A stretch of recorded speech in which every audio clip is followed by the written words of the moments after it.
How to change font color in Apple Notes. Hello everybody, welcome back to my channel. This is me Bipin Misnat, and today I'll guide you on how you can change font color in Apple Notes. Well, let me guide you through quick and explain you quick and easy through this video.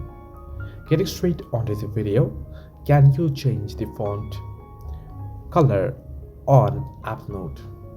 Well, to be straight, you can or you might be able to change the font size on your Apple Notes, the text of your Apple Notes. However, you won't be able to change the font color on your Apple Notes.